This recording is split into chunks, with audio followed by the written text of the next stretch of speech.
বিশ্বকাপ বয়কট না করলেও বিশ্বকাপে গ্রুপ পর্বে ভারতের বিপক্ষে ম্যাচ খেলতে মাঠে নামবে না পাকিস্তান।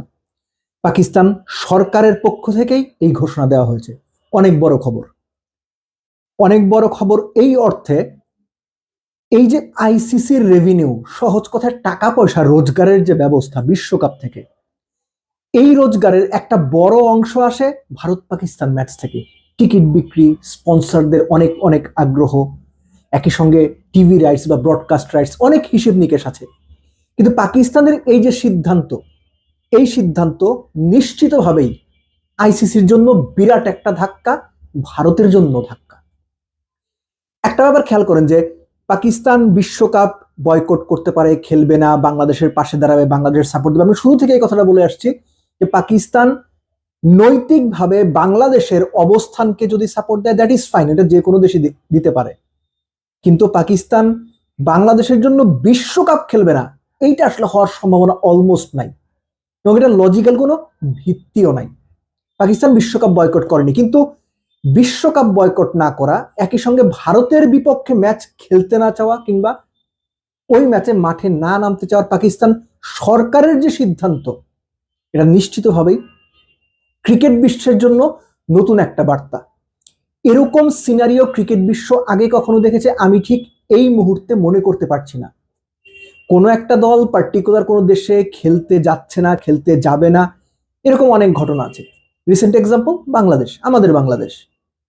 কিন্তু টুর্নামেন্টের বেশ খানিকটা সময় আগে, অন্তত 2 সপ্তাহ আগে, ম্যাচের 2 সপ্তাহ আগে, কোনো পার্টিকুলার অপোনেন্ট, ওই অপোনেন্টের বিপক্ষে আমরা ম্যাচ খেলতে নামবো না, এরকম ঘোষণা বিরল। এবং এর ফলে যেটা হবে, অর্থনৈতিকভাবে আইসিসির যে চাঙ্গা হওয়ার সুযোগ, আর আইসিসি অর্থনৈতিকভাবে লাভবান হলো তো সেটা ভারতেরই লাভ। কেননা আপনারা সবাই জানেন আইসিসি যে পরিমাণ টাকা লাভ করে ক্রিকেট প্লেইং কান্ট্রিগুলোর মধ্যে যেভাবে বন্টন করা হয়, এর মধ্যে 3 ভাগের 1 ভাগ বা তারও বেশি ভারত একাই পায়। সো এই যে ভারত পাকিস্তান ম্যাচ, সেটা সত্যিকার অর্থে পাকিস্তান যদি শেষ পর্যন্ত তাদের এই অবস্থানে অটল থাকে, তাহলে সেই ম্যাচটা হচ্ছে না। যদি পরবর্তী রাউন্ডে পাকিস্তান যায়, ভারতও যদি যায়, তাহলে আরেকটা ভারত পাকিস্তান ম্যাচ হওয়ার কথা। সেই ক্ষেত্রে তখন কি হবে? তখনও ধরলাম পাকিস্তান বয়কট করে দিল, ফাইন, ভারত পাকিস্তান ফাইনাল হলো, তখনও কি ভারত পাকিস্তানের কোনো এক দল বয়কট করবে বা পাকিস্তান বয়কট করবে? সো এরকম করে face by face Bharat Pakistan match যদি সত্যিকার অর্থেই মাঠে না গড়ায়, আপনি নিশ্চিত থাকতে পারেন আইসিসির টোটাল যে রেভিনিউ, তার অন্তত 3 ভাগের 1 ভাগ পকেটে থাকবে না।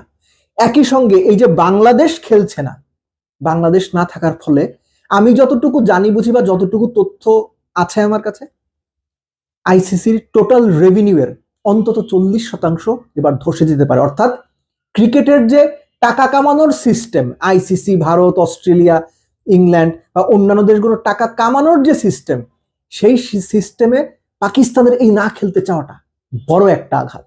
সো আমরা অপেক্ষা করব 15 জানুয়ারি ফেব্রুয়ারি পর্যন্ত। সেই সময় পর্যন্ত, সেই দিন পর্যন্ত পাকিস্তান যদি সত্যি সত্যি মাঠে না নামে, তখনই আসলে আমরা ধরে নেব বা বুঝতে পারবো না পাকিস্তান যা বলেছিল সেই কথা রেখেছে। লাস্টলি এই সিদ্ধান্ত ম্যাচের অন্তত 2 সপ্তাহ আগে জানানোর মধ্য দিয়ে আইসিসির সামনেও কিন্তু সুযোগ তৈরি হলো যে তারা পাকিস্তানকে এই ব্যাপারে সতর্ক পদক্ষেপ নিতে আহ্বান জানাবে কিংবা কিছু একটা বলবে।